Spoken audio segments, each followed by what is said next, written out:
Wimbledon is underway at the All England Tennis Club in the UK, and as thousands of tennis fans descend on the grandstands, all eyes are also on the exclusive section known as the Royal Box. A fixture of the tournament for more than 100 years.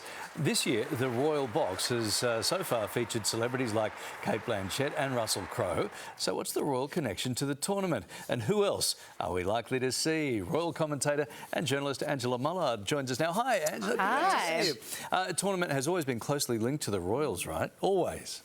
Back in the 1800s, that's when they first started becoming involved with it. There's this long association. In fact, Queen Elizabeth's father, who was then Prince George before he became King George, he played in the doubles in Wimbledon. Here's some footage of that. And he played with one of his servants. They lost and bombed out in the first round. But of course, there's been this association ever since. The Royal Box is part of that. And of course, Kate, the Princess of Wales, is now the patron of the All England Tennis Club. Okay. Beautiful. How does stars score an invite? And what are the rules around the Royal Box? So this is very prestigious. You can't just turn up and rock up there. And in fact, I covered Wimbledon for a couple of years when I lived in London, and Tom Cruise and Nicole Kidman came through, and we asked the security guard to bring them through the media room to get into there. So we had them to ourselves for 10 minutes or so. So it's always, people love to score an invitation to that. In fact, yesterday Kate's parents were there, as was Roger Federer, and Kate's said in the past how much her mum has a massive crush on Roger Federer.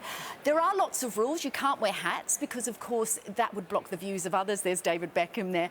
I think later in the week we're probably likely to see Kate, of course, for the finals, but also hopefully George, Charlotte, probably Pippa Middleton as well. So I love it. But yeah, and also you used to have to bow or curtsy to the monarch if they were in the stands, but no longer. They disbanded that rule. All right.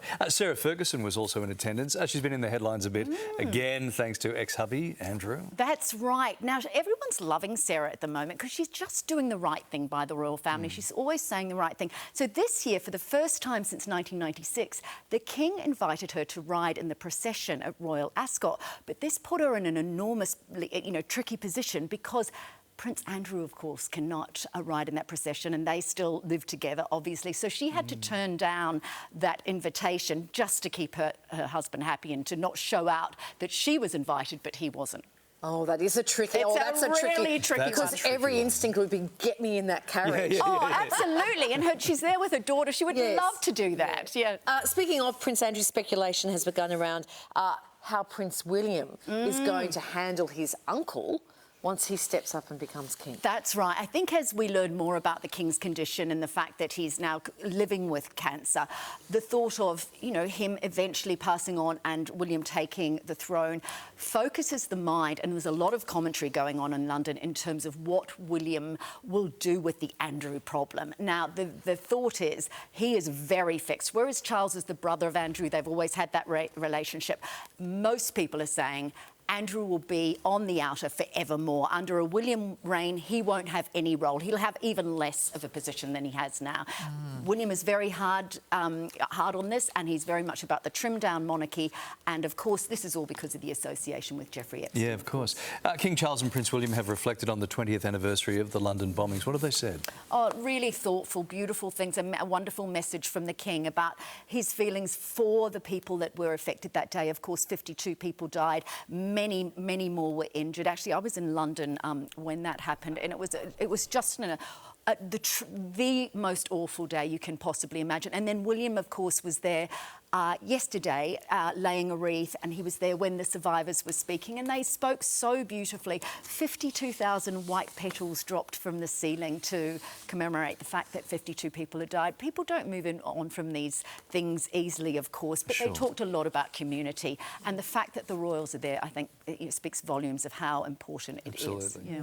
If we talk sort of royal adjacent, Queen Camilla's son, Tom Parker Bowles, he's on a podcast and he's opened up about his upbringing. I love Tom. He always talks openly. He basically said, look, if he was a trust fund babe, because this is a phrase they use in England for people that are basically don't have to get a job, their parents pay for them. His mum made him work, and he became a food writer in his 20s, and he said that had he been funded by his parents, he probably would have died. They all take a lot of drugs, that sort of thing. He was very open. He also talked about when he first met the Queen when he was 8 years old, and he was so nervous that he forgot to bow, and instead he curtsied maid. Can you imagine this little kid who is now the son of the reigning queen? So lovely. Right. Now, the King's Coldstream Guard have treated audiences to a special performance to celebrate the end of Pride Month. That's right. We've got a clip here. Let's have a look.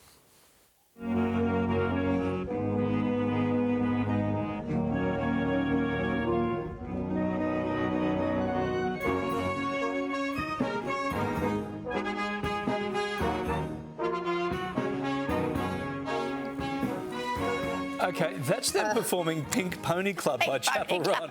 Not very traditional, but that's what we love about it, That's of course. what this regiment, this is what they're known for. And this was to mark the end of Pride Month, obviously. The Royals put it on their Facebook and their Instagram pages. I just love it. The Coldstream Guards, of course, the protectorate for the King and Queen. They've played K-pop songs. They've even played Waltzing Matilda in the past. So, yeah, right? they're very forward-thinking in their music choices. Yeah, that's quite touching. Thank you so much, Ange. Nice to see you. Thanks, Ange.